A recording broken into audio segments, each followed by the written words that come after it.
সংসার, কাজকর্ম, টাকা পয়সা, ঘর বাড়ি, সুন্দর জীবন, এর মধ্যে ভগবানের দরকার ঠিক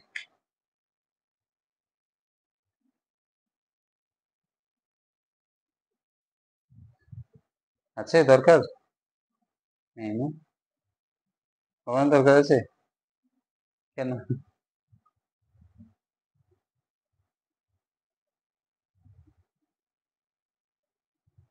কে বলতে পারবে? কিসের? হাই, আসো, এসো। ও আচ্ছা, কিসের সোর্স? সবকিছুরই সোর্স, ওই জন্য ভগবান প্রয়োজন। সে যেমন এখানে ভগবানের সোর্স, এখানে তো মানুষ বানিয়েছে। তুমি বলো, এ তো মানুষ বানিয়েছে না? এখানে ভগবান কোথায়? তুমি বলছো সবকিছু উৎস ভগবান বলছে, এটা মানুষ বানিয়েছে না? ভগবান বানিয়েছে? মানুষ বানিয়েছে, তাহলে কি উত্তর দেবে? কেউ যদি তোমাকে বলে, তোমার বন্ধুরা, এটা তো ভগবান বানায়নি, এটা তো মানুষ বানিয়েছে, ভগবান সবকিছু উৎস কি করে? হ্যাঁ, ভগবান দ্বারা চালিত হচ্ছে কিভাবে? কারেন্ট দ্বারা চালিত হচ্ছে। আরো একটু খুলে বলো, কিভাবে ভগবান দ্বারা? তুমি ঠিক বলছো, কিন্তু কিভাবে চালিত হচ্ছে ভগবান দ্বারা?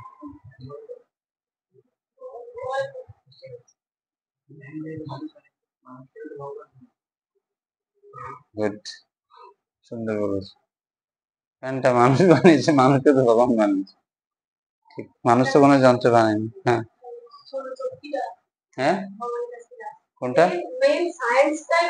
শক্তিটা ভগবান থেকে আসছে। কোন শক্তিটা? ইলেকট্রিকটা? ইলেকট্রিকটা তো ওখান থেকে আসছে না? তোমাদের এটা কি নাম?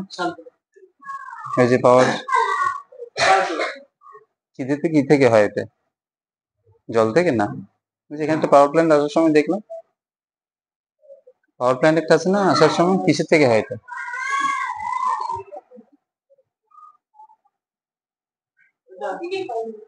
জল থেকে?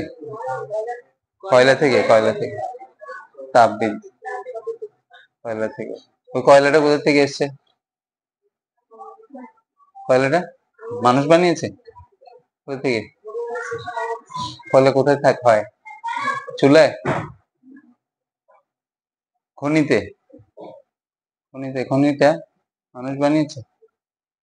যদি ফ্যানটা গিয়ে দেখি, ফ্যানটার যে কাঁচা মালগুলো, যেমন লোহা কোথা থেকে এসছে? ভগবান বানিয়েছে? লোহা খনি থেকেই তো আসে, ওর ওখান থেকে বানায়, তাই না? সেভাবে আমরা বুঝতে পারি সবকিছু উৎস হচ্ছে কে? ভগবান। এটা আমার মানে কেন, এভাবে আমরা বুঝতে পারি। ভগবান বলছেন, হ্যাঁ, ভগবদ্গীতায় ভগবান বলছেন 10ম অধ্যায়ে, সবকিছু আমার থেকে এসছে, হ্যাঁ, বা আমার মধ্যে সবকিছু আছে। ইতিমধ্যে ভজন্তে মা বুড়া ভাব সমন্বিত। এই যাতে ওদেরকে একটু বন্ধ করে দিয়েছে, অথবা নিচে পাঠিয়ে দাও। হম, আর যেটা বুঝতে পারছি সবকিছু উৎস ভগবান, সেজন্য এটা বুঝে তারা সবসময় আমার আরাধনা করে। হম, এবার আমরা বুঝতে পারবো সবকিছুর উৎস হচ্ছে ভগবান। ভগবান ভগবদ্গীতা হচ্ছেন মত্ত পরতর নান্য কিঞ্চিত অস্তি ধনঞ্জয়। আমার চেয়ে শক্তিশালী আর কেউ নেই। কি বল? আমার চেয়ে শক্তিশালী আর কেউ নেই? তাহলে যদি ভগবানই শক্তিশালী হয়, তাহলে কেন ভগবান আমাদের এসব দুঃখ দিচ্ছে? ভূমিকম্প হলো, কাল কেন করছে না? কোথায়? হ্যাঁ, বার্মা, মায়ানমার, কত লোক হয়তো মরে গেছে, অনেক লোক বাংলো, ঘর বাড়ি ভেঙে গেছে। ভগবান যদি আমাদের ভালোই হয়, তাহলে এগুলি কেন করছে ভগবান? কে বলবো? পিছনে বলো তুমি, কেন এগুলো দিচ্ছে তাহলে? যদি ভগবান আমাদের ভালোই চায়, তাহলে এগুলি কেন দিচ্ছে? কেন আমাদের কষ্ট দিচ্ছে? একটা লোক কত সুন্দর ঘরে থাকছে, ওখানে ভেঙে দিচ্ছে। তুমি বলো। হ্যাঁ, আর কে? হ্যাঁ, হ্যাঁ, যেমন কর্ম তেমন ফল। ভগবান কখনো তার হিসেবে কোনো ভুল করে না। সুতরাং আমাদের জীবনে যদি দুঃখ আসে তখন বলবো আমার কর্মের ফল। হ্যাঁ, বলবো না, মানুষের জন্য শুধু, আমার জন্য না। আমি স্বীকার করবো যে যা কিছু আমার জীবনে ঘটছে সেটা আমার কিছু একটা, হয়তো আমি এখন দেখতে পাচ্ছি না, কিছু একটা করেছিলাম সেরকম। হুম, হ্যাঁ, আগের জন্য করেছি, এই জন্য করেছি, কিছু একটা ফল। যেমন ভগবান কপিল দেব তার মা দেবাহুতিকে বলছেন যে যদি কেউ কোনো কষ্ট পায় সেটা বুঝতে হবে হয়তো এই জন্মে তাকে আমি কিছু করেছিলাম, কেউ আমাকে অপমান করলো, অসম্মান করলো, ক্ষতি করলো, বা আগের জন্মে কিছু করেছিলাম। অথবা এমন ভাবতে হবে আমার আরো অনেক দুঃখ পাওয়ার কথা ছিল, হয়তো ভগবান আমার দুঃখটা কমিয়ে দিয়েছে। ধরো আমার গলা কাটার কথা ছিল, আমি শেভ করার সময় একটুখানি কেটে গেছে। বেশি হওয়ার কথা ছিল, তো কম করে দিয়েছে। এভাবে ভক্ত দেখবে এটাই, বেশি দুঃখ পাওয়ার কথা ছিল, ভগবান কম করবে। তখন সে কখনো দুঃখে বিচলিত হবে না, দুঃখের সময় কি করবে না, হ্যাঁ, হরে কৃষ্ণ করেছি, আমার এসব পরীক্ষা ফেল লেগেছে, আমার দুঃখ হয়ে গেছে, হ্যাঁ, আর করবো না, এরকম অনেকে করে এরকম। বা দুঃখ টুকু পেয়েছে তখন হরিনাম করছে, আর যেই আবার সুখ পেয়েছি পাচ্ছে, অনেক আনন্দ আছে, তখন আর জব টপ গুলো, আর ঠিক আছে পরে করবো। এরকম মন্দিরে অনেকে করে, দুঃখ টুকু পেয়ে মন্দিরে আসে, হরে কৃষ্ণ বেশি বেশি করে, ভোরে উঠে যায়, মন্দিরে চলে আসে। আর যখন দুঃখ টুকু আবার চলে যায়, তখন হঠাৎ একদিন দেখি জপমালা গুলো ওখানে টাঙানো মন্দিরে। 2 দিন 3 দিন 4 দিন, কিরে জপমালাটা কেন পড়ে আছে? ওই যে ও ভর্তি সব আনন্দ পেয়ে গেছে, এখন একটু রেখে দিয়ে পালিয়ে গেছে, আর মন্দিরে আসে না। এরকম।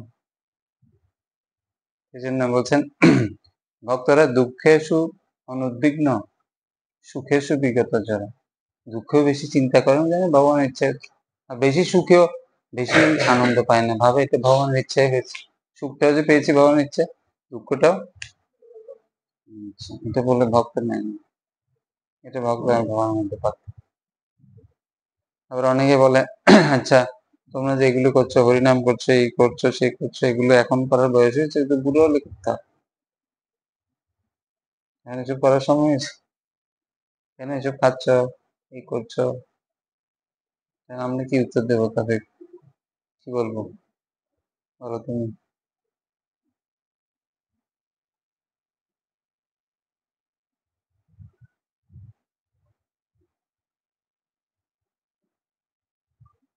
করবো তো, করবে তো, হরিনাম করছো? কেউ যদি জিজ্ঞেস করে কেন এসব করতে হবে, তোর বন্ধুরা তো কেউ করছে না, তুই কেন করছিস এগুলো? মা বাবা বলবে হ্যাঁ সেগুলো কেন করার দরকার নেই, পড়াশোনা কর। কি বলবো তখন?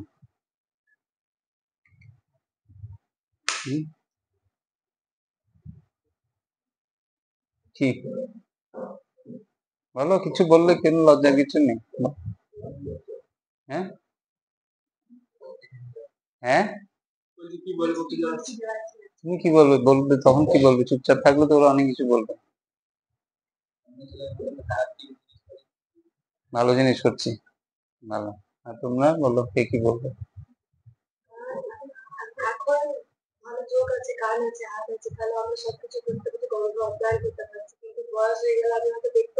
হ্যাঁ, অলরেডি এখন চশমা একটা পড়েছে।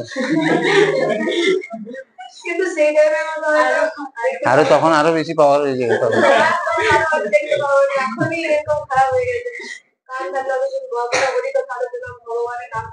ভালো, ঠিক বল। প্রহ্লাদ খুব সুন্দর বলছেন। প্রহ্লাদ বলছেন তার বন্ধুদের এরকম, যখন স্কুল ছুটি হতো, তো সব অসুর, প্রহ্লাদের বন্ধুগুলো, ওদের গুরু অসুর, শুক্রাচার্য, শুক্রাচার্যের ছেলে মেয়ে, ছেলেগুলো ছন্দ আর অমর, তারা পড়াতো। সব ভগবানকে বাদ দিয়ে সব পড়াশোনা হতো, ভগবান নামে কেউ নেই, হিরণ্যকশিপু ভগবান, তিনি সব দিচ্ছেন, তারা আরাধনা করো। এরকম দ্বিতীয় বিশ্বযুদ্ধের সময় হয়েছিল জার্মানিতে, মানুষ মন্দিরে প্রার্থনা করছে, আমাদের যুদ্ধ চলছে, খ্রিস্টানরা গির্জায় প্রার্থনা চলছে, সবাই প্রার্থনা হচ্ছে, ভগবান আমাদের বিপদ, ছেলে মেয়েগুলো, ছেলেরা যুদ্ধে গেছে, তারা প্রার্থনা করে ফিরছে, তখন ওরা এক লরি ভর্তি রুটি, সবজি, তাদের জন্য অনেক কিছু রেখে দিয়েছে। যেই তারা এসছে গির্জা থেকে বেরোচ্ছে, তাদের জিজ্ঞেস হচ্ছে, আচ্ছা তোমাদের গির্জায় গেছে, ভগবান তোমাদের খাবার পরে দিয়েছে? দেয়নি। আমরা দিচ্ছি, দেখো তোমাদের। তো কে ভগবান? আমরাই ভগবান। হ্যাঁ, বলছেন প্রভু, প্রভুকে এটা দিয়ে দাও।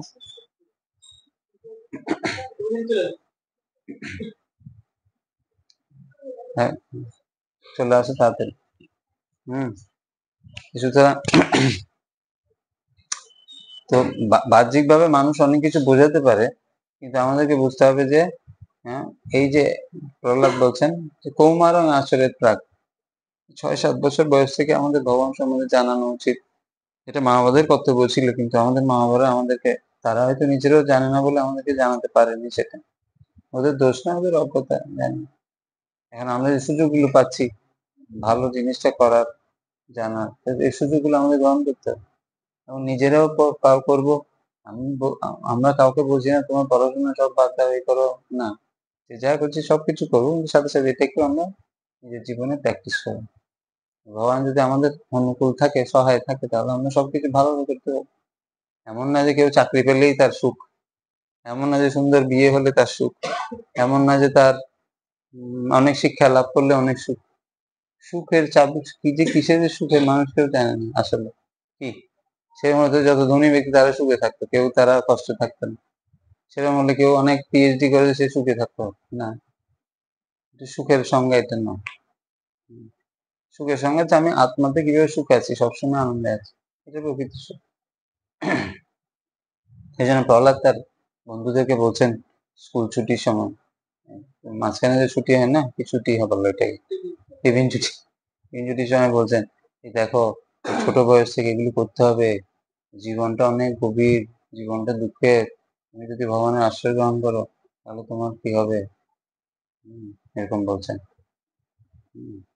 যে তোমরা সদা সমুদ্বিগ্ন ধিয়াম অসৎগ্রহাত, যে মুহূর্তে তুমি এই জগতের আমার চোখ কান নাক কি ভালো লাগে, আমার মন কি ভালো লাগে, ওইসব যখন করতে যাবে তখন তুমি সবসময় টেনশন থাকবে, ভগবানের কথা না শুনে। সদা অনুদ্বিগ্ন ধিয়াম সদা অসৎগ্রহাত, এই শরীরটা একটা অসৎ মতো বস্তুর মতো। দেখবে এই শরীরে যা দিই কি বেরোয়, নোংরা বেরোয় না, শরীর থেকে ভালো কিছু বের হবে না। চিন্তা চেতনা এগুলো সবসময় যেটা খারাপ, এদিকে সবাই নিষেধ করে, ওইদিকে আমাদের মানসিকতা গুলো যায়, ওগুলো করতে ইচ্ছে করে। অসৎ গ্রহাত, বুঝছেন? শরীরটা একটা অসৎ গ্রহাত বলা হচ্ছে। একটা অসৎ জিনিস আমরা গ্রহণ করেছি। সেজন্য প্রতি মুহূর্তে আচার্যরা গেছেন সৎসঙ্গ ছাড়ি কইনু অসতে বিলাস, সে কারণে লাগিল মোর কর্মবন্ধ ফাঁস। যে মুহূর্তে আমি অসৎ জিনিস গ্রহণ করবো, সেই মুহূর্তে আমার একটা বন্ধন হবে। বন্ধন মানে একটা দড়ি, আরেকটা ওষুধ নিলে আরেকটা দড়ি, আরেকটা ওষুধ নিলে আরেকটা দড়ি, অনেক দড়িতে আমি আটকে আছি। তখন আর ছুটতে পারছি না, আমাদের যেতে পারছি না, বেরোতে পারছি না। যে মুহূর্তে কোনো কিছু অ্যাকসেপ্ট করবো, গ্রহণ করবো অসৎ, সেই মুহূর্তে আমার একটা বন্ধন তৈরি হবে। ওখানে কিছু নিয়ম কানুন, ওখানে সিস্টেম এই যে আছে, আমি ওটা ছেড়ে যেতে পারছি না। কি নার্সিং ভর্তি গিয়ে এখন এই হসপিটালে থাকতে হবে, পড়তে হবে, করতে হবে, আটকে আছি, এখানে যেতে পারছি না, চাইলে এখানে আসতে পারছি না। আরেকটা নতুন নিয়েছি, আরেকটা হলো, ওটাতে আবার টাইট হয়ে যাচ্ছে, যেতে পারছি, ঠিক কিনা? এরকম অনেকটা অসৎ। প্রতি মুহূর্তে নতুন নতুন একটা কিছুতে আমরা তখন আর এর মধ্যে বেরোতে পারছি। সেই জন্য যত বেশি এই সৎ বাদ দিয়ে অসৎ জিনিসকে আমি অ্যাকসেপ্ট করবো, তত বেশি আমি আটকে যাবো বন্ধন, ওখান থেকে বেরোতে আমার কষ্ট হবে। সুতরাং আমরা যা কিছু করবো খুব চিন্তা চেতনা ভাবনা করে এবং কৃষ্ণ ভাবনায় থেকে যখন আমরা সিদ্ধান্ত গুলো নেবো, তখন ভুল হবে না। যাই কিছু করবো সেটা পারফেক্ট হবে। ভগবান আমাদের বুদ্ধি দেবে না আগে ভাগে, তুই এদিকে করিস না, এটা করিস না, তোর জন্য ভালো হবে না, এটা এদিকে যাস না, বা এটা কর, এটা করলে তোর কল্যাণ হবে। যে মুহূর্তে আমার মন বুদ্ধি দিয়ে আমি চিন্তা করে কোনো সিদ্ধান্ত নেব, তখন সেটা ভুল হবে। যখন কৃষ্ণ গীতায় কি বলছেন, আচার্যরা কি বলছেন, ভগবান কি চান, সেটা যখন জেনে বুঝে ভগবানের নাম করবো, তখন ভগবান আমাদের সবসময় আমাদের জন্য যেটা কল্যাণকর সেটা দেবে। হয়তো জাগতিক বিচারে সুন্দর নাও হতে পারে, জাগতিক বিচারে তো আমি অনেক ধনী নাও হতে পারি, জাগতিক বিচারে আমি অনেক সুন্দরী নাও হতে পারে, জাগতিক বিচার অনেক শিক্ষিত নাও হতে পারে, কিন্তু আমি সবসময় আনন্দে থাকি। একটা প্রশ্ন করি সবাইকে, আমার কাছে 1 কোটি টাকা পকেটে থাকলে ভালো, না প্রতিদিন আমার যা প্রয়োজন ভগবান সেটা দিলে ভালো?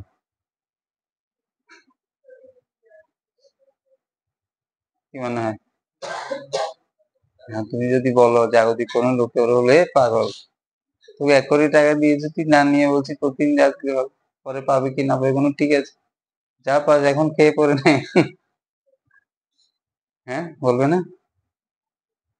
জাগতিক লোক তো তোমাকে পাগল বলবে, দেখো মাসে লটারি নিতে নিতে টায়ার্ড হয়ে যাচ্ছে তবু পাচ্ছেন না। পশ্চিমবঙ্গে আসলেই দেখি খালি লটারি লটারি, রাস্তায় ঘাটে সব জায়গায় টুল নিয়ে বসে আছে সবাই, ছেলে বুড়ো বউ, আর সবাই প্রতিদিন ট্রাই করছে যদি লেগে যায়। যা ইনকাম করছে 100 টাকা, 58 টাকা ওইদিকে চলে যাচ্ছে লটারি কিনতে কিনতে। কত লোক লটারি কিনছে, আর এক শ্রেণীর লোক ফুলে ফেপে মোটা হয়ে যাচ্ছে। কিন্তু লটারি ফার্স্ট পুরস্কার কে পায় জানো? ওই যে তোমার কি নাম, ওর জেল থেকে বেরিয়েছে না কয়েকদিন আগে, ওর মেয়ে পায়। হ্যাঁ, অনুব্রতর মেয়ে পায় ফার্স্ট পুরস্কার। কি করে পায়? একবার দুবার তিনবার একই ব্যক্তি, কি করে পায়? এবার বুঝে দেখা লটারি কি, ও পাবে ওর মেয়ে পাবে, কি করে পায় তাহলে? এই হচ্ছে লটারি। কারণ ওরা চাইলে ওরাই নিয়ম করবে, ওরা চাইলে ওরা নিয়ম ভাঙবে লটারির। কে দেখছে কে কি হচ্ছে? তুমি দেখতে যাচ্ছ পুরস্কারটা কিভাবে হচ্ছে, লটারি কিভাবে দিচ্ছে? মানুষ ঠকতে চায়, ঠকছে, পাচ্ছে হয়তো 1-2 মাস করার পর হয়তো 2000 টাকা একটা পেলো, 1000 টাকা একটা পেলো, 5 টাকা দিয়ে তো খুশি হয়ে গেল। হম, এই হচ্ছে জগৎ। বেটার আমাদের কৃষ্ণ যা দিচ্ছেন সেটাতে সন্তুষ্ট থাকে। তো আমি যখন লয়াল থাকবো, একটা দেশের নাগরিক যখন দেশের নিয়ম অনুযায়ী চলবে, তখন তার কাছে পুলিশ কোনো ভয়ের কারণ না, না? আর চোর যায় চুরি করবে, কারোর ধন লুটে নিয়েছে, সে সবসময় পুলিশ দেখলে ভয় পাবে। আমরা পুলিশের কাছে যাই, তার সাথে কথা বলে, তাদের প্রচার করি, তাদের বাড়িতে গিয়ে প্রোগ্রাম করি, আমরা কোনো ভয় পাই না। আমি তো দেশের আইন ভাঙছি, এরকম কিছু করছি।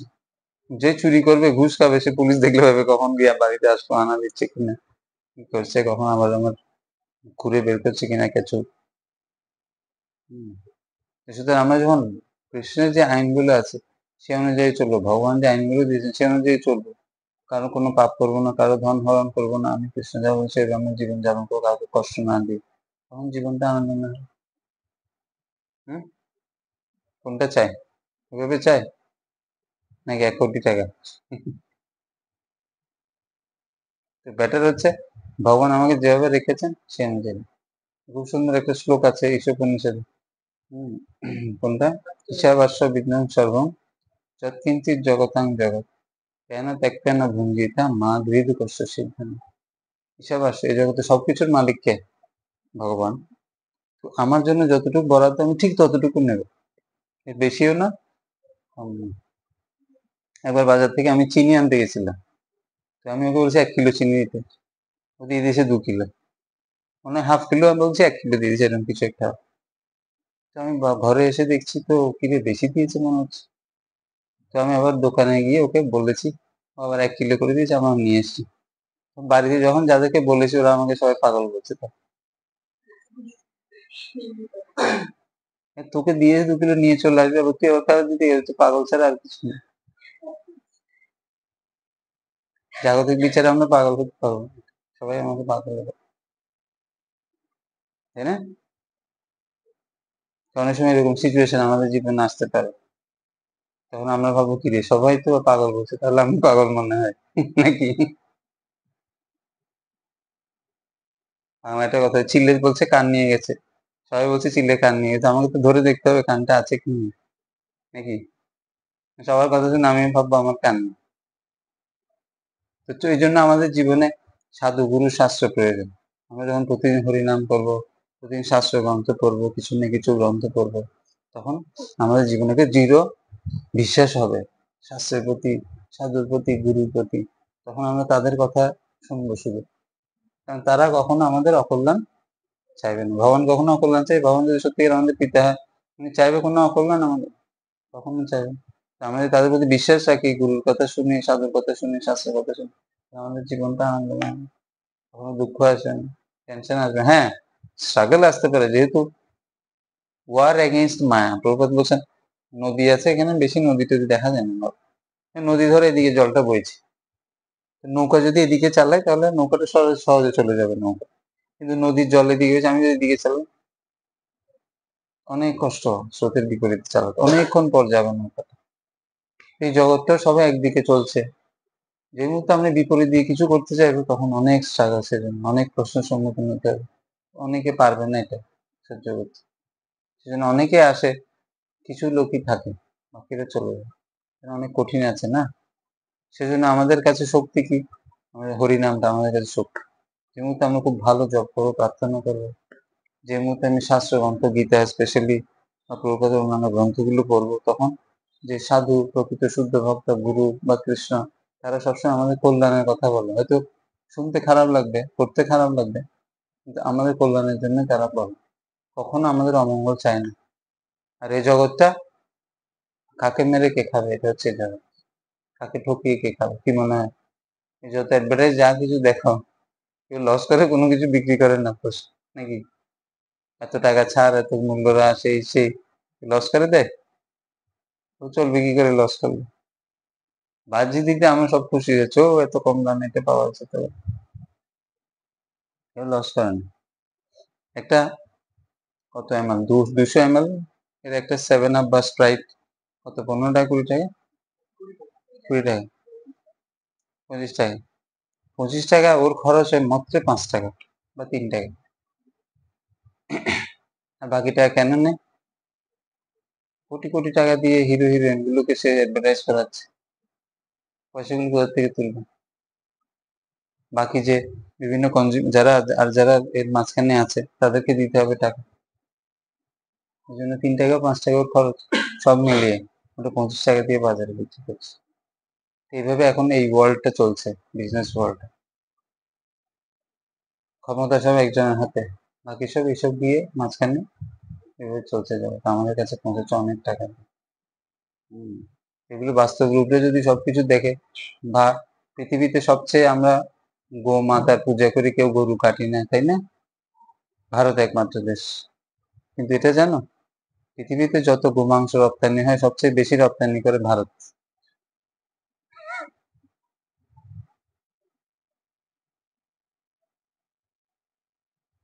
এখানেই গোমাতার কদর হয়, এখানেই সবচেয়ে বেশি মাংস বিক্রি হয়। মিডিল ইস্টের সাথে এত বন্ধুত্ব এই জন্যই, যে ইউরোপ, কুয়েত, কাতার এসব দেশের সাথে বন্ধুত্ব হচ্ছে না মোদি, এখান থেকে সব যায়। এই হচ্ছে নেকেড ট্রুথ, নগ্ন সত্য। এগুলো কেউ খুঁজে তুমি বের করো, তোমাকে আর দেখা যাবে না জগৎ, হঠাৎ করে দেখবে নেই, কোথায় গেল খুঁজে পাওয়া যাচ্ছে, কেউ বলতে সাহস পায় না। এই হচ্ছে জগৎ। একমাত্র দেশ ভারত যেখানে ধর্মের উপর চলে দেশ, রাজনীতির উত্থান পতন ধর্মের উপর, পৃথিবীর আর কোনো দেশ পলিটিক্স, এ হচ্ছে জগৎ। তো প্রকৃত ওয়ার্ল্ড খুব ডেঞ্জারাস থেকে জগৎ, শাক দিয়ে মাছ ঢাকার মতো এটাকে এভাবে রাখা হয় জগৎটাকে, সুন্দর সুন্দর সুন্দর সুন্দর। সেজন্য শাস্ত্রে বলছেন পদম পদম যদ বিপদম, এই জগৎ প্রতি পদে পদে বিপদ, প্রতি পদে পদে সবসময় একটা সিউইং হচ্ছে। সিউইং মানে হচ্ছে বাংলা কি বলবো, ছাঁকনি। ওই যে আটা চালি না, ওই যে ক্রাশার দেখবে ওখানে আছে বিভিন্ন সাইজের, এখন দেখে আসলাম বড় সাইজ, ছোট সাইজ, ছোট সাইজ পাথর, এখানে এরকম এরকম একটা কাঁপছে, ওটা দিয়ে এক সাইজের এক জায়গায় করা হয়। প্রতি মুহূর্তে এই জগতে হচ্ছে সার্ভাইভাল অফ দ্য ফিটেস্ট, যে ফিট সে থাকতে পারবে, যে আনফিট তাকে ইলিমিনেট করা যাবে। এই যে দৌড়ের মধ্যে যে কতজন আত্মহত্যা করছে, কত স্টুডেন্ট প্রতি বছর ইঞ্জিনিয়ারিং ডাক্তারি করতে পারছে না, শয়ে শয়ে হাজারে হাজার, নিউজ পেপারে আসেন নেই, কেন আমাকে কম্পিটিশনে থাকতে হবে? কিসের কম্পিটিশন নিজেও জানি, ও করছে এই করছে আমিও করবো, এরকম। তোমাকে একটা কম্পিটিশনের মধ্যে ফেলে দেওয়া হবে, অনেক ধরনের আছে, নাম বলতে চাই না। এবার তুমি ওর মধ্যে লটকে ফটকে কিটে পড়লে পারলে, না হলে আত্মহত্যা করে, না হলে মরণ, না হলে কি করে দেখা যাবে। মাঝামাঝি কোনো রাস্তা নেই। সবকিছু দেখতে কম্পিটিশন, সবকিছুর বাজার আছে আলাদা আলাদা। সব বলছি না সব বাজার। যেই মুহূর্তে আমি ওই কম্পিটিশন মনে করবো, তখনই আমার মধ্যে সুখ দুঃখ গুলো আসবে জীবন। এই মুহূর্তে আমি ভাববো ওর মধ্যে আমি, তখনই দুঃখটা আসবে। আর যে মুহূর্তে ভাববো ঠিক থাকি, ওরা করুক, কিন্তু আমি তো ভগবান গুরু কৃষ্ণ যা বলছে সে অনুযায়ী চলছে, সুতরাং ঠিক আছে, একটু ট্রাই করে দেখি, তাদের কথা শুনি, তখন জীবনটা আনন্দময় হবে, দুঃখ থাকবে না, টেনশন থাকবে না। যেমন তো কোনো না কোনো একটা দলের মধ্যে পড়ে যাবে, তখন ঝামেলা। সমাজে বলি, পরিবারে বলি, বাইরে চাকরির ক্ষেত্রে বলছি, সব ক্ষেত্রেই বলছি আমি, নিজের ব্যক্তিগত জীবনে বলছি, অন্য কারোর সাথে আমি যে মুহূর্তে তুলনা করতে যাবো আমাকে, তখন আমি কখনো ভালো মনে হবে, কখনো খারাপ মনে হবে। কি কি শেষে আমরা যা আছি, আমি ঠিকই আছি, ঠিক আছে, আমার জায়গা থেকে আমি ভগবানের জন্য আমি কি তপস্যা করতে পারছি, সাধনা করছি, বাকিটা ভগবান দেখবে, যেহেতু আমি ভগবানের ভক্তি করছি। আমি কোনো কি লাইনের মধ্যে পড়তে চাই না, কোনো প্রতিযোগিতার মধ্যে পড়তে চাই না। আমার জায়গা থেকে আমি যতটুকু চেষ্টা করতে পারি, সবার এক একটা যোগ্যতা আছে আমাদের, কম বেশি, এক জায়গায় আমরা এক্সপার্ট কম বেশি, সে জায়গা থেকে আমার যা যোগ্যতা আছে সে অনুযায়ী আমি চেষ্টা করবো, তখন জীবনটা আনন্দময় হবে। তখন আমরা দেখি আকাশে, হ্যাঁ, আকাশটা কত বড়, কোনো লিমিট আছে? গ্রামে তো, এখানে তো দেখা যায়, শহরে তো আকাশ মানুষ দেখেই না, আলোটাই দেখা যায়, লাইটের আলো। গ্রামে যখন অন্ধকার অমাবস্যার রাত বা পূর্ণিমার রাত, তখন আমরা দেখি না আকাশে কত তারা, ছোট বড় কত তারা, ভর্তি, কত তারা গোনা যায়, অগণিত তারা, কত বিশাল আকাশ। ভগবানের সৃষ্টি, এই জগৎটা কত বিশাল, কত সুযোগ সুবিধা, কত কিছু আছে এই জগৎ। আমি কেন এক জায়গায় পড়ে থাকি? আমি কেন একটা নির্দিষ্ট, বিশাল কত অপরচুনিটি, কত সুযোগ আছে, এটা না ওটা না, ভগবান কত সুযোগ দিতে পারে। আমরা কেন নিজেকে কি করবো? অনেকে আছে না, মাধ্যমিক ফেল করেছে, সে আত্মহত্যা করে। আরে বাবা, আবার পরীক্ষা দিবি, ওষুধ দিয়ে জন্য আত্মহত্যা করার কি আছে? হ্যাঁ, মেন্টালিটাকে এত ছোট করে রেখেছে। এছাড়া আমার মনে হয় জীবন থাকে, এটা তো কি হয়েছে, কত লোক ফেল করে আবার পরীক্ষা দেয়। এখন কি ওই সুযোগ আছে একটা সাবজেক্টে পরীক্ষা দেওয়া যাবে না? এখন আছে না, আগে ছিল না, আগে সব পরীক্ষা দিতেন। 10 থেকে নেই, 10 আবার পরীক্ষা সব দিতেন। হবে? ও তাহলে তো ভালো। 25 থেকে নাই, 11-এ আছে না? 11-এ যা পড়বে এগুলো শেষ, আবার 12 গুলো 12 করতে হবে। আবার 12-এ যদি একটাতে ফেল করে, তাও পরীক্ষা দিতে হবে। একটা বা দুটো, কটা অবধি? দুটো, দুটোর বেশি না।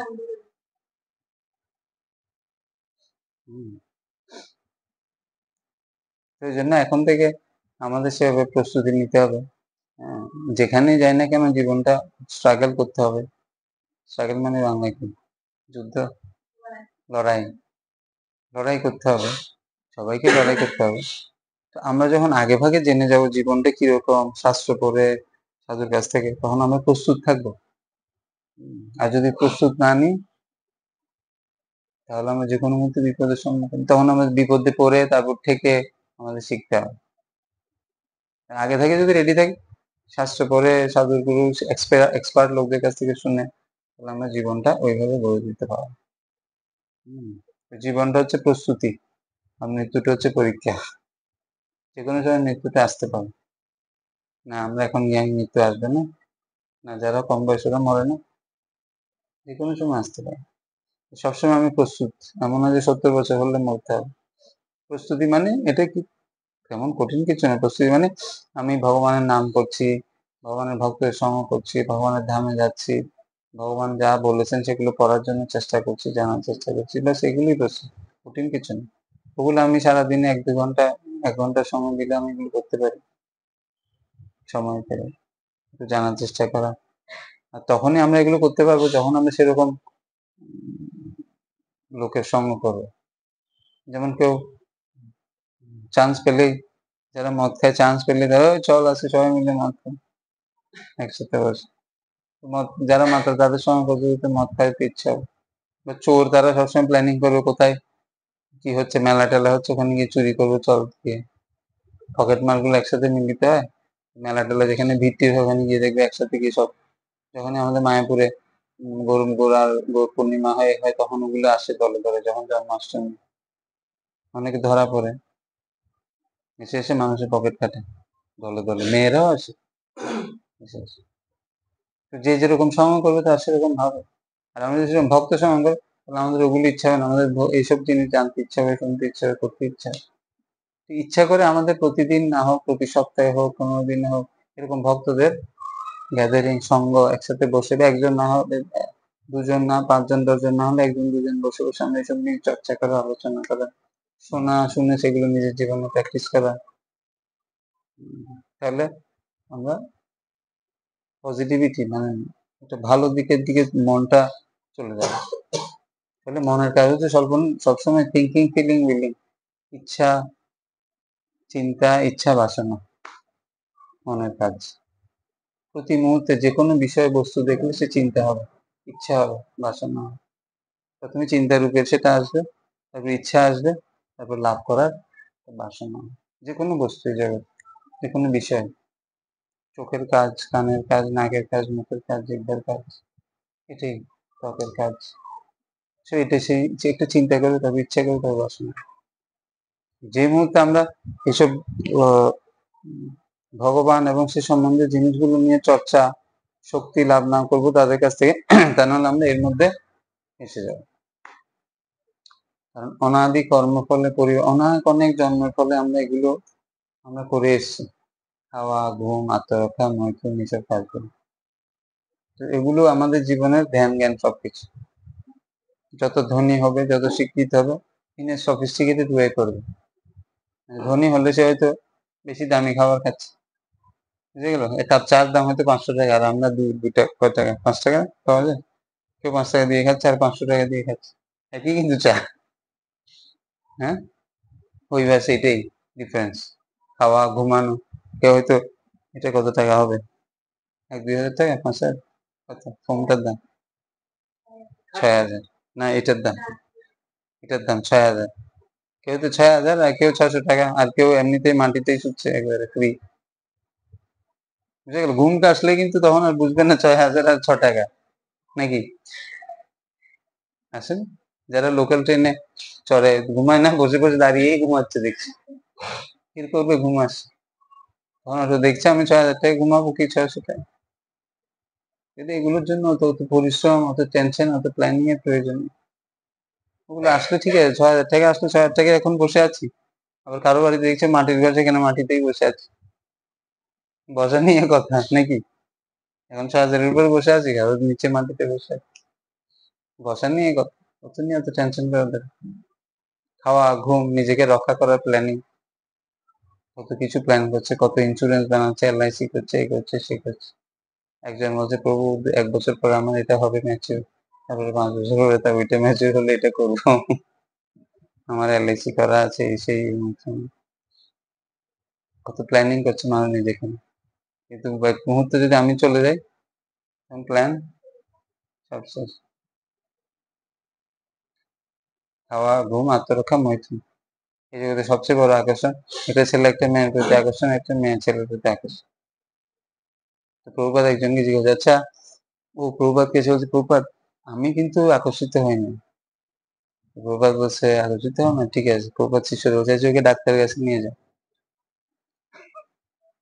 এই জগতে এমন কেউ নেই, কেউ ছেলেরা মেয়ের প্রতি আকর্ষিত, আর মেয়ে ছেলেরা কেউ নেই, যে হয় বলছে তাকে ডাক্তারের কাছে নিতে, সমস্যা আসছে। এটা একটা ন্যাচারাল, পশু পাখি কুকুর বিড়াল মানুষ সবাই আকর্ষিত হয়, কিন্তু সেটাকে আমি কিভাবে ইউজ করবো যেটা নিয়ে ব্যাপার, প্রপার আর ইমপ্রপার ইউজ। সেটাকে ম্যাক্সিমাম ইমপ্রপার ইউজই হচ্ছে, এটার উপর ভিত্তি করে জগৎটা চলছে, এই আকর্ষণের উপর ভিত্তি করে। শেষ তোমার কুকিং, এই জগৎটাকে এমন একটা মানদণ্ডে রাখা আছে যেখানে ওটা টপ, ওটাকে দেখিয়ে এই জগৎটাকে চালনা করা হচ্ছে এখন, পুরো জগৎটা। যত অ্যাডভার্টাইজ দেখো, একটা দাড়ির শেভিং এর অ্যাডভার্টাইজ, ওখানে একটা মেয়েকে ছবি দিয়ে রেখে দিয়েছে, ওর দরকার তুই তো দাড়ি কাটে না,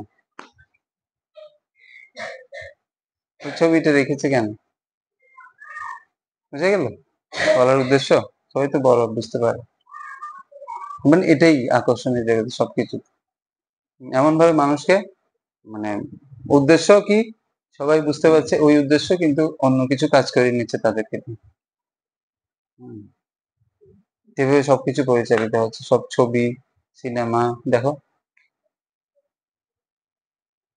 সবকিছুতে শরীর কেন্দ্রিক জীবনযাপন তৈরি করা হচ্ছে, মানুষের শরীরের প্রতি আকর্ষণ, তাকে কিভাবে সৌন্দর্য রাখবে, তাকে কিভাবে যত্ন করবে, এর উপরই কেন্দ্র করে জগৎটা পরিচালিত। আর মানদণ্ড হচ্ছে শরীর সবার দিনের শেষে। শুধু আর যে ফাঁদের মধ্যে পড়েছে তার জীবনটা শেষ।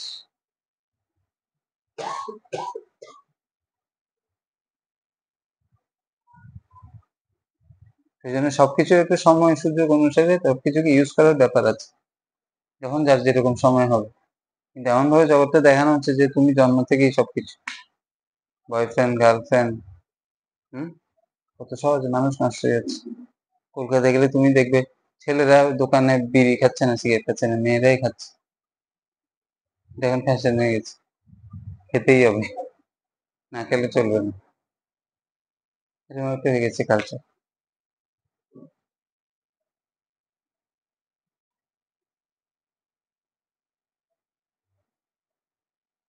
তো এই জন্য এর ফাঁদে আমরা না পড়ে, এসবের ফাঁদে না পড়ে জীবনটাকে আমাদের বুঝতে হবে, জীবনটা অনেক দূর যেতে হবে আমাদের। এইগুলোতে যদি পড়ে যায় একবার, শেষ। তো আমাদেরকে ধর্ম কেবল এগুলো বাঁচাতে পারে আমাদের। কেন? আমার ভালো মন্দ আমাকে বুঝাবে ধর্ম, আমি যে করব তখন আমি এসব করতে ভয় পাবো, আমি কেন করবো এগুলো। ধর্ম আমাদের রক্ষা করে, আমাদের চারপাশে একটা বেড়া তৈরি করে, দেখা যাচ্ছে না কিন্তু একটা বেড়া তৈরি করে, যেটা আমাকে যেতে দিচ্ছে না, আমাকে বলছে তুমি তো এরকম, তুমি কেন এটা করো, তুমি এটা করো, তুমি এটা জেনেছো, এটা কেন করবে। যেটা করবে সে অনুযায়ী চলবে, তার জীবনটা আনন্দময় হবে।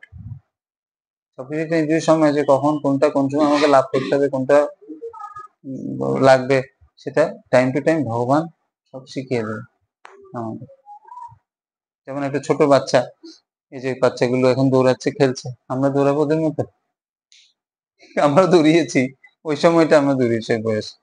যখন আর একটু বড় হয়ে গেছি তখন আবার আরেকটা ধরনের জিনিস নিয়ে মোহ, আর এখন একটা বয়স, এখন একটা আর ধরনের চাহিদা, যখন আর একটু বয়স হবে তখন প্রভুর মতো যখন বয়স হবে তখন, তখন নাতি, জাগতিক লোকগুলো নাতি পতি এদের নিয়েই থাকবে, ওদের দেখে আনন্দ লাগবে, ওদের কোলে তুলতে ভালো লাগবে ওদের, তখন ওদের খেলতে বললে ওরা খেলবে না, খেলবে নাতির সাথে খেলবে।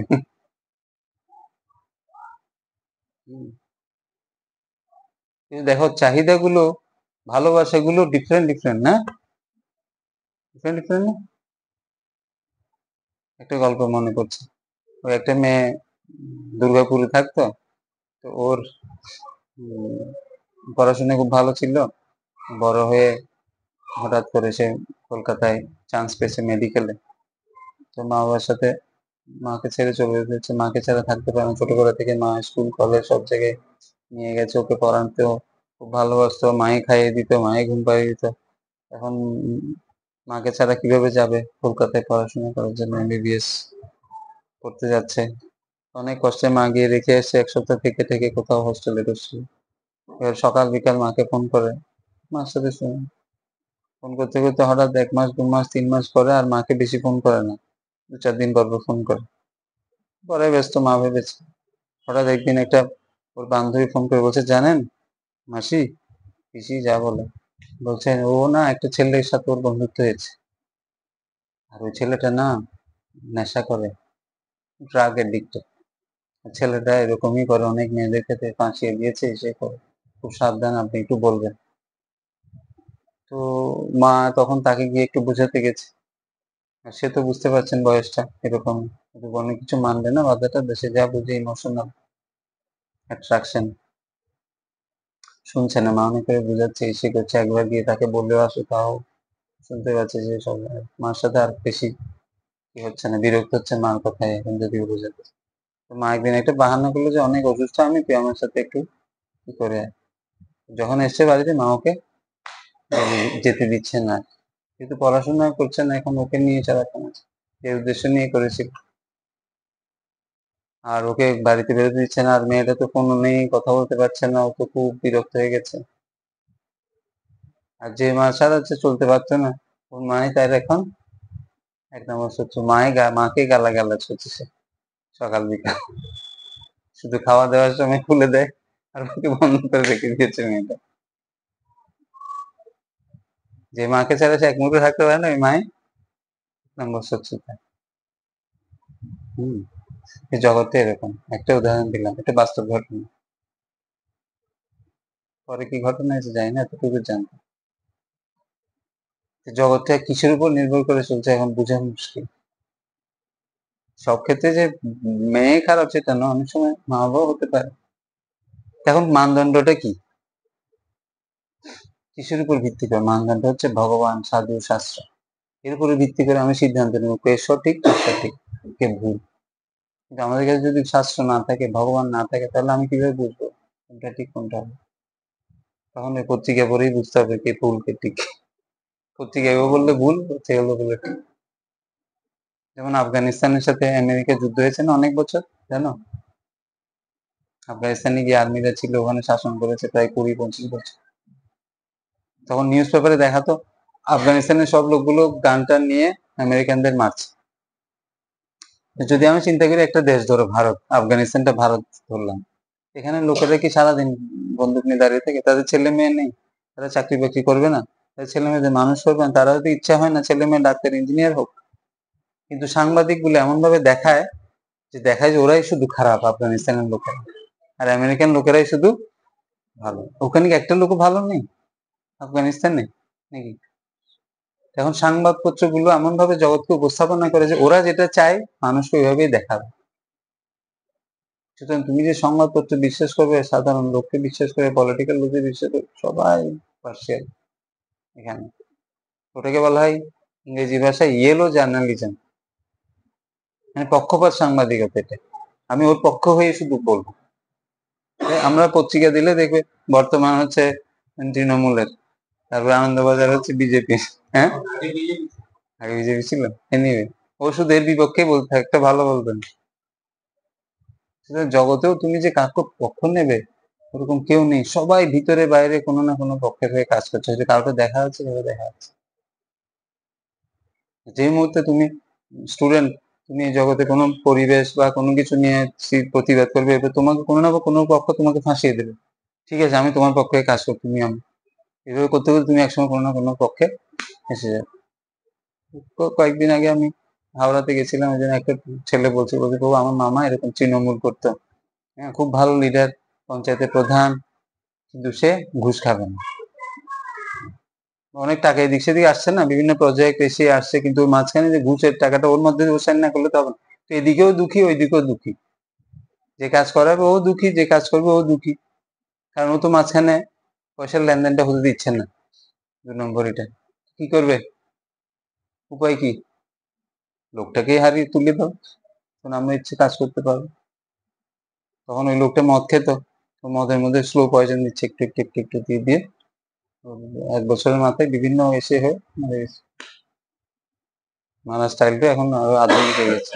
আগে তো মানুষ মানুষকে কেটে কুটে মেরে দিত, এখন অন্য সিস্টেম, বুঝতে পারবে না, মেডিকেল সায়েন্স বুঝবে না। ডেঞ্জারাস জগৎ হয়ে যাচ্ছে, তুমি চিন্তা করো। তুমি এমন একটা পজিশন আছে, তুমি ভিডিও অফিসার, ভিডিও অফিসার আছে না, সবচেয়ে বড় অফিসার, ওকেও খেতে হবে। ও যে বলে আমি খাবো না, তাহলে ওকে চলে যেতে হবে, ওই পদ ছেড়ে দিতে হবে। পদ ছাড়লেও হবে না, কারণ তো জেনে গেছে যে এ আর ও ঘুষ খায় দুজনে মিলে। জেনে যেহেতু গেছে, তোমাকেও খেতে হবে, ওকেও খেতে হবে, ওকে দিতে হবে। এত ডেঞ্জারাস জগৎ হয়ে গেছে। তুমি যে একটু শান্তির মধ্যে বেঁচে থাকবে, উপায় নেই। তুমি পড়ালেখা করে যে বড় পোস্ট থাকবে না, তুমি সৎ থাকতেই পারবে না, এরকম জগৎ এত ডেঞ্জারাস। সেজন্য আচার্যরা বলছেন পদম পদম যদ বিপদ, এই জগতে প্রতি পদে পদে বিপদ। এমনিতে সিনেমাতে দেখাচ্ছে এই সমস্যা হলো, ওষুধে মেরে দিয়েছে নায়ক, পরে নায়ক নায়িকা শান্তিতে বাস করছে। এরকম কিছু নেই জগৎটা। এক ফোঁটাও নেই এরকম। জিজ্ঞেস করো যারা মা বাবা বয়স্ক যারা আছে, প্রভুকে জিজ্ঞেস করো। প্রভু তো চাকরি করেছে, হয় না প্রভু এসব চাকরিতে? সরকারি চাকরি করেছে প্রভু। হম, এরকম নেই। নায়ক নায়িকা অবশেষে সুখে শান্তিতে বাস করলো ছোটবেলার গল্পের মধ্যে, কোথাও নেই এরকম। সমস্যা শুরু হলো এরপরে নায়ক নায়িকা ওখান থেকে। কেবলমাত্র আমি যতটুকু উপলব্ধি হতে পারলাম বা দেখলাম, আমি তো সব জায়গায় যাই, কেবলমাত্র যারা ভগবানের আশ্রয় নিয়ে আছে তারা একমাত্র প্রকৃত আনন্দ আছে। কারণ দুঃখ তো থাকবে এই জগৎটাতে, দুঃখ ছাড়া কেউ থাকতে পারবে না। এর মধ্যে যদি আমরা গুরু কৃষ্ণের কথা, তার নাম করি, সে সঙ্গে সেভাবে নিজের জীবনটাকে স্ট্রিক্টলি পালন করি, পাপ না করে, কাউকে কষ্ট না দিয়ে ভগবানের শরণ গ্রহণ করে, তাহলে কেবলমাত্র ভগবান আমাদের আনন্দে রাখবে। এবার কিভাবে রাখবে আমি জানি না, তবে আমার বিশ্বাস আমাকে যেহেতু রেখেছে, আর আশেপাশে যারা করছে তাদেরকে দেখতে পাচ্ছি, তোমাদের সবাইকেও, আমাদের সবাইকেও আনন্দে রাখবে। যে মুহূর্তে আমি অসৎকে আশ্রয় করে বেঁচে থাকবো, তাহলে টেনশন স্টার্ট হবে, তখন থেকে দুঃখ স্টার্ট হবে তখন। হুম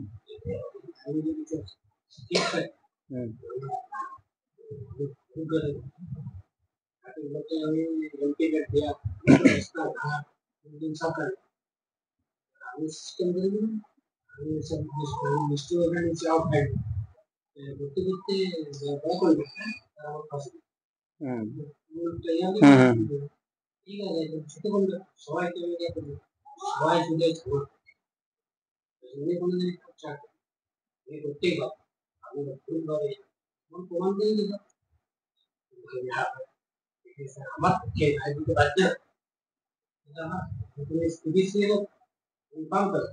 ভগবান বাঁচিয়ে নেবে আর কি দিনের শেষে। উনি কোনো না কোনো পথ দেখিয়ে দেবে, আমরা যদি ভগবান যা বলেছেন সেভাবে যদি থাকি, স্ট্রিক্ট থাকি। জগৎটা তো এরকম। এবার এখন যাদের যাদের বিশ্বাস দৃঢ় হবে, যারা যেভাবে করবে, তার জীবনটা আনন্দ। সেজন্য আমরা এখন যে পরিস্থিতিতে আছি, পড়াশোনা করছি বা পড়াশোনা শেষ করে অনেক জায়গায় যাবো, অনেক জায়গায় যাবো, যেখানে যে পরিস্থিতি থাকি না কেন, আমরা অন্ততপক্ষে ভগবানের নামটা করতে পারি সবসময়, যেখানেই থাকি না কেন। নাম করতে তো কোনো বাধা নেই। সাথে একটা প্রভুপাদের গ্রন্থ গীতা বা কিছু রাখতে পারি, যেখানে যাই না কেন সারা পৃথিবী, ওটা পড়তে পারি বসে বসে। ভগবান বলছেন, কেউ যদি সতত ভাবে প্রতিদিন প্রেম সহকারে আমাকে জানার চেষ্টা করে, আমি তাকে তাহলে বুদ্ধি দিই কোন পরিস্থিতিতে সে কি করবে, কিভাবে এই বিপদ থেকে সে কাটিয়ে উঠবে, আমি তাকে বুদ্ধি প্রদান করি। আর গীতা আরেকটা শ্লোকে ভগবান বলছেন, অনন্য চিত্তে, যেরকম ছোট বাচ্চাগুলো মা বাবার উপর নির্ভরশীল, কি খাবে কি করবে সব মা বাবা ঠিক করে, সেরকম সে যদি ভগবানের উপর নির্ভরশীল হয়ে তার কাজগুলো করে যায়, ভগবান বলছেন তার যা প্রয়োজন তিনি সব তাকে দেন, এবং ভবিষ্যতে তার জন্য যা প্রয়োজন তিনি সংরক্ষণ করে নিজের কাছে রাখেন যখনই প্রয়োজন। প্রভুপাদ তার শিষ্যদের অনেক সময় বলছেন যে তুমি, তোমার বাধাগুলো আমি এক লাথি দিয়ে সব বাধাগুলো তোমার দূর করতে পারি, কিন্তু তোমাকে আমার কথা শুনতে হবে। সাহায্যটা দুদিক থেকে প্রয়োজন, না? আমি যদি ভগবানের সাহায্য চাই, তাহলে ভগবান যা বলছেন আমাকে সেটা করতে হবে নাকি? অনেকটা উদাহরণ দেওয়া, কুয়োর মধ্যে কেউ পড়ে গেল, তাহলে দড়িটা ফেললাম, তাহলে দড়িটা তো ওকে ধরতে হবে না, নিচে যে আছে, দুদিক থেকে দড়িটা ধরতে হবে, তাহলে একজন টানবে একজন উঠবে। সাহায্যটা দুদিক থেকে প্রয়োজন। আমি শুধু ডিমান্ড করতে পারি না ভগবানের কাছে, কেন এটা করলে এটা, না, আমি তো তাকে সাহায্য করতে হবে, তিনি যা বলছেন সেটা পালন করার মাধ্যমে তাকে সাহায্য করা, সেটা নিজের জীবনকে পরিবর্তন করার মাধ্যমে। জীবনটা এমন ছাঁচে আমাদের গড়ে তুলতে হবে এখন থেকে, এখন সুযোগ আছে, সময় আছে, আমাদের এমন ছাঁচে গড়ে তুলতে হবে যাতে সেখানে সবসময় কি থাকে, ভগবান থাকে আমাদের জীবনে প্রত্যেক পরিস্থিতি। সেটা প্র্যাকটিস সকাল সকাল শুরু করতে হবে, তাড়াতাড়ি পারি সকাল সকাল উঠে একটু ভগবানের নাম করা, সারাদিন বসে একটু ভগবানের সম্বন্ধে চিন্তা করা, কি করতে পারি কিছু, আমরা কি চান ভগবান সেটা জানার জন্য, যারা অভিজ্ঞ ব্যক্তি আছে তাদের কাছ থেকে আমরা পরামর্শ নিতে পারি। এভাবে জীবনটা আনন্দময় হোক। হরে কৃষ্ণ। কারো কোনো প্রশ্ন আছে? হুম